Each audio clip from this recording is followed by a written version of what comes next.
Que un padre y un hijo se peleen, se enfrenten por el control de una empresa, ya es de por sí un hecho bastante controvertido. Si encima este enfrentamiento se hace en público en una asamblea de socios, pues es bastante más llamativo. Esto a cuento al conflicto público que tuvieron el señor del Nido Junior, actual vicepresidente del Club de Fútbol Sevilla, y el señor del Nido Padre, anterior presidente del Club Deportivo Sevilla.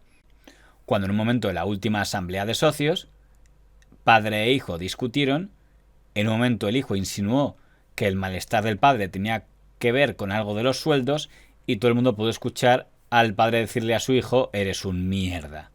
Tienen unos salarios conforme marca la dirección de cantera del Sevilla Fútbol Club. Estoy hablando yo, segunda vez que se lo digo, por favor, mantenga el mismo respeto que he mantenido yo. Y a José María del Nido Benavente decirle que no me haga que le conteste y que le cuente a la Junta General de Accionistas cuáles fueron los problemas con respecto a mi sueldo entre usted y yo. Estoy yo... No está usted en el uso de la palabra. Así. A mí no me está hable usted así. en el uso de la palabra. A mí no me hable así. No está usted en el uso de la palabra. No está usted en el uso de la palabra, por favor. No, por favor, por favor. No está usted en el uso de la palabra. Parece ser que, según el señor del Nido Padre, su hijo del Nido Hijo fue colocado como vicepresidente en nombre de las acciones no solo del Nido Junior, sino de toda la familia del Nido, y que según él se estaba produciendo una total usurpación de su capital por parte de su hijo, que había pactado con el actual presidente del Club Sevilla. Usted eres un mierda a su hijo. Bueno, mire usted, dice el refranero popular que entre padre, hijos y hermanos no metas la mano. Usted es padre, ¿verdad? Sí. Pues usted sabe que a quien le duelen los hijos es a sus padres, no a los demás. Entonces a quien más le duele esta situación es a mí, porque yo tengo la friolera de 6 hijos. 6. Aquí no puede ser el único beneficiado el mayor y los otros 5 quedará al margen de mi patrimonio. Entonces yo soy, como dueño de mi patrimonio, el que tiene que decidir lo que hago con mis cosas, porque es mía, no de otro. Y en todo caso, si es de alguien, es de los 6. Luego yo a mí hablar de lo que yo le digo a mi hijo o no le digo a mi hijo, le vuelvo a repetir, al que más le duele esta situación, que soy el dolido y el afectado, es a José María del Nido Benavente. ¿Es verdad, José María, que usted le dice a su hijo cuando firma ese pacto en noviembre de 2018, vamos a firmar este pacto, lo firmas con los poderes que yo te otorgo en mi nombre y nos cargamos a Pepe Castro para que yo recupere el sillón del Sevilla? ¿Esa era la estrategia de José María del Nido? Vamos a ver, es verdad que yo le digo a José María del Nido Carrasco que tiene 2 opciones cuando sea vicepresidente del club: hacer lo que yo digo o hacer lo que yo digo. Porque el dueño de las acciones soy yo.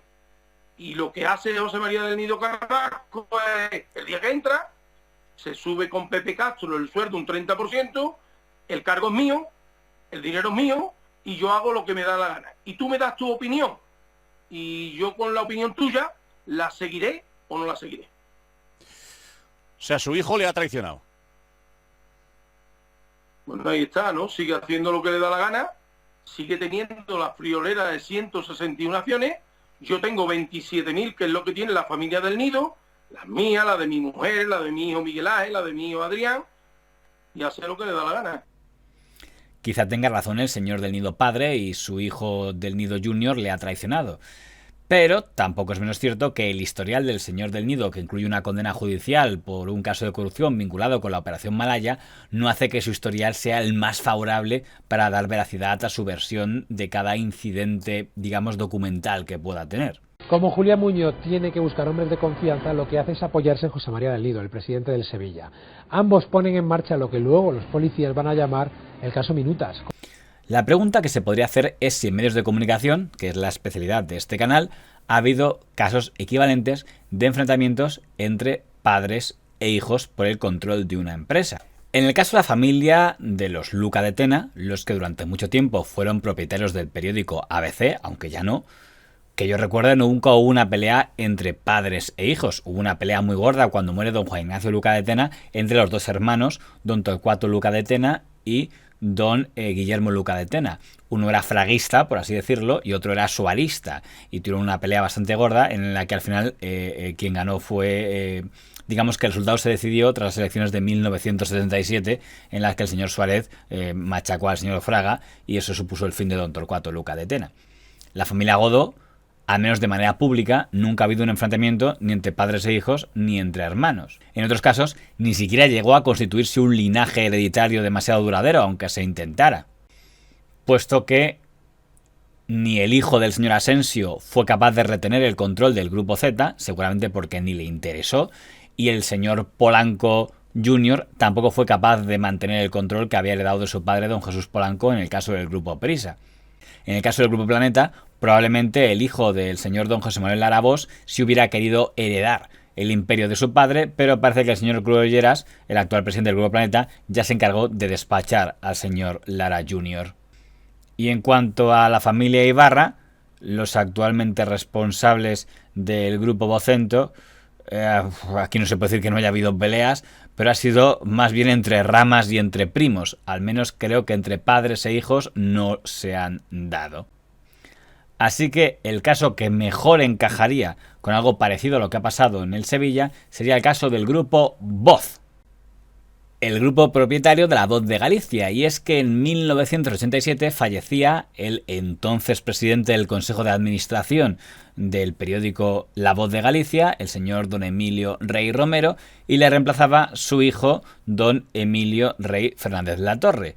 Pero don Emilio Rey Fernández de la Torre fallecía tan solo un año después, una muerte un tanto extraña por repentina, y tomaba el cargo el señor don Santiago Rey Fernández de la Torre, que en realidad ya era en la práctica el editor del periódico bastante antes de esto. Lograba mantener que La Voz de Galicia fuera un referente del periodismo en Galicia, aunque fuera acusado, según en qué momento, de estar al servicio de los socialistas o de estar al servicio de los populares. En 1996, coincidiendo con la llegada al gobierno de don José María Aznar, el grupo Voz decide que quiere dar el salto a ser un grupo mediático de carácter nacional.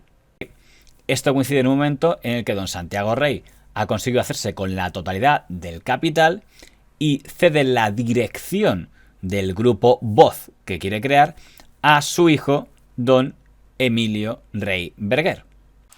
El grupo Voz quedaba por tanto regido por un triunvirato: don Santiago Rey como presidente del grupo Voz, su hijo don Emilio Rey Berguer como consejero delegado y su hermano como vicepresidente, y un militar, don Joaquín Albía, como director general. En esa etapa, el Grupo Voz se expande intentando crear una emisora de radio nacional, Radio Voz. Al frente estuvo de ese proyecto don Vito Rubido, que años después sería director de ABC, o el señor don Gaspar Rossetti, un antiguo subordinado de don José María García, para que hiciera los deportes. También compró otros periódicos importantes, junto con La Voz de Galicia, que en esa etapa estaba dirigido por don José Luis Gómez. Compró periódicos en distintas comunidades, incluyendo un periódico en Baleares y un periódico en León, el Diario de León. Y el gran salto lo dio a Madrid al comprar el periódico Diario 16. En el corazón de la gran ciudad, en un edificio alto y moderno, se sitúa la redacción de Diario 16. El periódico comenzó una nueva etapa hace casi un año y medio con este director. Luis Ventoso es un gallego de La Coruña que se licenció en periodismo en Navarra y que recaló en los madriles desde La Voz de Galicia.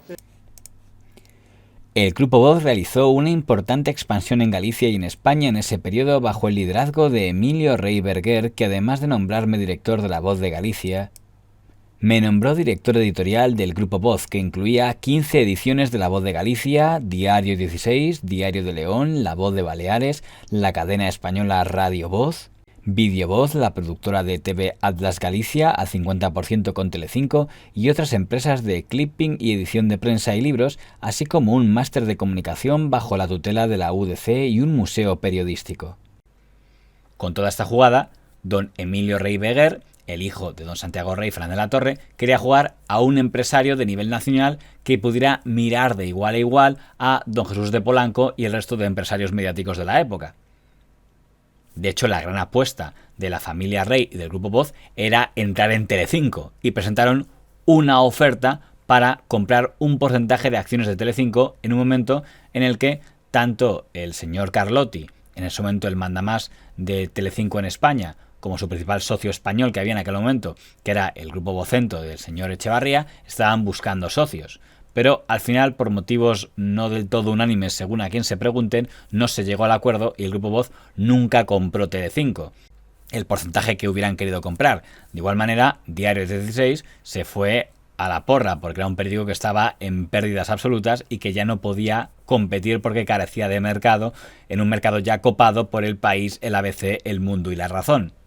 De igual modo, quebró también El Periódico que tenían en Baleares y también acabaron vendiendo Diario de León. Básicamente lo más destacado que hubo durante la etapa en la que existió el grupo Radio Voz, dirigido por don Emilio Rey Beguer y con el general don Joaquín Elvía como director general, fue la guerra que mantuvieron contra el grupo mediático Martínez Núñez, que más que un grupo mediático era un grupo empresarial inmobiliario y algunos dirían que un grupo mafioso, porque en aquella época el grupo Martínez Núñez estaba enfrentado con otro grupo inmobiliario igual de controvertido, el grupo del señor Ulibarri, y el grupo Voz era aliado del señor Ulibarri, con lo cual hubo un pacto Ulibarri-Grupo Voz contra el señor Martínez Núñez. Y no era muy complicado atacar al señor Martínez Núñez porque en aquella época estaba siendo investigado por realizar sabotajes contra empresas competidoras, entre ellas una contra el señor Ulibarri, e incluso se llegó a insinuar que había habido un intento de asesinato del grupo Martínez Núñez contra un político de Galicia que le había perjudicado en sus negocios, el señor José Cuiña.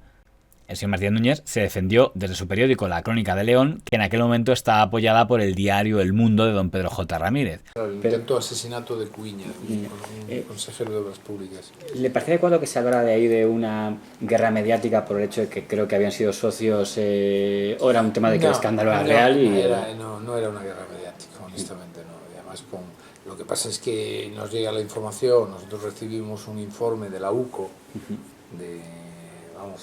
curiosamente a través de un empresario leonés, me la entrega a mí en una cafetería en La Coruña y claro, allí está toda la historia y publicamos esa historia, ¿no? Es verdad que me consta que hubo demandas y como no profesó ninguna, entiendo que se pudo acreditar que había habido esos sabotajes. Era un informe de la propia Guardia Civil. Al final la aventura del Grupo Voz termina en marzo del año 2001 cuando don Santiago Rey Fernández Latorre decide romper con sus hijos y les restituye a los dos, a don Emilio Rey Beguer como editor y máximo responsable, consejero delegado del Grupo Voz, y a su otro hijo, Rey Beguer, que era vicepresidente. En el periódico del Grupo Voz ni siquiera se menciona, simplemente un día dejan de aparecer en el staff del periódico. Quizá algo influyó el divorcio que por esos días tuvo el señor don Santiago Rey con su señora, es decir, la madre de sus hijos, difícil saberlo. Por hablar, hubo hasta quien habló, periodistas del Grupo Voz, de que hubo una discusión en la que acabaron a las manos. Brillaba el talento, pero faltaba estructura. Los cronistas de Madrid han pasado de Emilio Rey y nunca fue de los suyos. Pujol quizá hubiese ayudado si fuera catalán y no gallego. En un momento dado, optó por rodearse de quien aplaudía todo cuanto decía y hacía, incluso sus errores. La salida forzada de Ventoso de la dirección marcó el camino hacia el cierre del diario. El que sale es Emilio, después se produce en cascada una serie de movimientos que es el padre del propietario de la empresa que no creía en el proyecto de expandirse a hombre. Entonces esa es la razón por la que no se hizo, no se continuó con ese proyecto. Es decir, el propietario Santiago Rey, que tenía el 98% de las acciones, tenía un 1% un hijo y otro 1% otro hijo, que se los compró después. El propietario fue el que decidió ese cambio de estrategia, claro, por ser así. Claro. No creía, él no tenía vocación, no tenía mucho interés y después tampoco creía que tuviese fuelle económico para hacer esa expansión, ¿no? Así como Emilio era un hombre más determinado y que creía más en eso, el padre no lo creía. No hay más explicación. Okay, no, eso es básicamente lo que quería hacer, o sea, un cambio de estrategia por parte de... Claro, es decir, cuando Emilio abandona la empresa, el padre, que toma las riendas de nuevo y decide cuál es la estrategia, apuesta por eso. Entonces, Diario 16 se termina cerrando, yo creo que la Voz de Baleares también, la radio se le vende a Onda Cero, y el Diario de León se vendió después, pasado el tiempo. Sea como fuera, desde entonces el señor Santiago Rey Fernández de la Torre vuelve a ser el máximo amo y señor del Grupo Voz, que ha seguido siendo un grupo de poder factivo relevante en la Comunidad de Galicia. En cuanto a Emilio Rey Veguer, estuvo retirado de los medios de comunicación hasta hace relativamente poco, cuando compró el digital Economía Digital, del que es socio minoritario. Ahora bien, en el caso de la pelea que pudieran tener don Santiago Rey Fernández de la Torre y sus hijos, don Emilio y don Santiago Rey Veguer, al menos no la airearon lo suficiente como lo han hecho el señor del Nido y su padre.